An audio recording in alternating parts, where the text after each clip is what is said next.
আহক আপোনালোক সকলোকে এক নতুন ব্লগলৈ স্বাগতম চাওঁ আহক একেলগে হেল্ল' গাইজ এয়া হৈছে আমাৰ নেলিৰ ওচৰৰে সোমাই যোৱা এক বাওঁহাতে থকা ৰাস্তাৰে সোমাই গ'লে লাঙাদাং পাহাৰ যায় সেয়াৰে কিছু দৃশ্য আহকচোন চাওঁ আমি সকলোৱে আৰু প্ৰাকৃতিক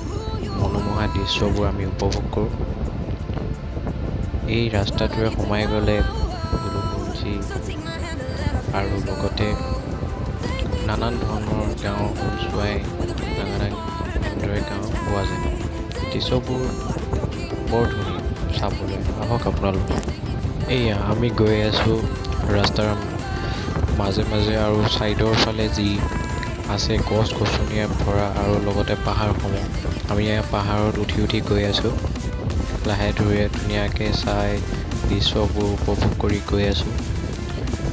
100% পিয়'ৰ অক্সিজেন আহিব আপোনালোক সকলো ৰাস্তাটোও ভাল ৰাস্তাটো বেয়া হ'লে অলপ প্ৰব্লেম হয় কিন্তু এই ৰাস্তাটো বৰ ধুনীয়া এইফালে গ'লে আমি বহুত জেগা যাব পাৰোঁ আৰু ধুনীয়া ধুনীয়া জেগাসমূহ আছে ইয়াত এইটো ৱেষ্ট কাৰ্বি আংলঙতে পৰে আপোনালোক আহক সকলোৱে ভিজিট কৰক এই জেগাখিনি নেলিৰ ওচৰৰে হয় এয়া আপোনালোকে দেখিবলৈ পাইছে চাৰিওফালে গছ গছনি আৰু পাহাৰে ভৰপূৰ এই লাঙাদাঙলৈ গৈ থাকোঁতে মাজতে এটা জিৰণি চোৱা পায় তাতে আমি অলপ জিৰণি লৈছোঁ অলপ জিৰণি লৈ আকৌ আমি আমাৰ যাত্ৰা আৰম্ভ কৰিম আহক চাই থাকক আমাৰ লগত আমি পুনৰ যাত্ৰা আৰম্ভ কৰিছোঁ চাৰিওফালে গছ গছনিৰ মাজে মাজে এয়া দেখিবলৈ পাইছেই নহয় একেবাৰে কুঁৱলীয়ে ঢাকি দিছে এইখিনিক আচলতে মিনি শ্বিলং বুলিও কোৱা হয় একদম মানে কি ক'ম শ্বিলঙৰ দৰে দৃশ্যবোৰ উপভোগ কৰিব পৰা যায় আৰু যি ইয়াৰ ৱেডাৰ অলপ ৰ'দ দিলেও ইয়াত ঠাণ্ডাই লাগি থাকে সেইকাৰণে গৰম দিনত আটাইতকৈ ভাল আহিব লাগে সকলোৱে আহি অলপ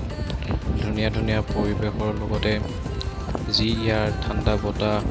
আৰু অক্সিজেন বহুত ভাল আপোনালোক সকলোৱে আহক মই বাৰে বাৰে কৈছোঁ চাওক ভিজিট কৰক ধুনীয়া পাব জেগাখিনি গাইজ আমি গৈ আছোঁ জংঘলৰ মাজে মাজে জংঘল বিমংগল কৰি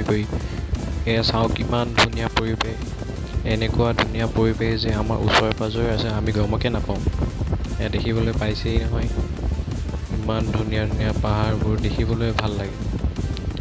গোটেই গছ গছনি পাহাৰ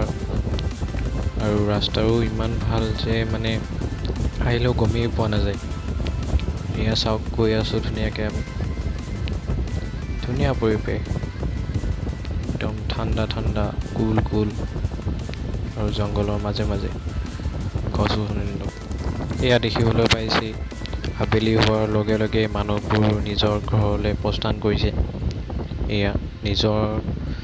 কামবোৰ সামৰি নিজৰ ঘৰলৈ গৈছে গাইজ আপোনালোকে এনেকৈ মোক সদায় ছাপোৰ্ট কৰি যাওক আৰু ভাল লাগিলে ভিডিঅ'টো লাইক কমেণ্ট শ্বেয়াৰ কৰিব নাপাহৰিব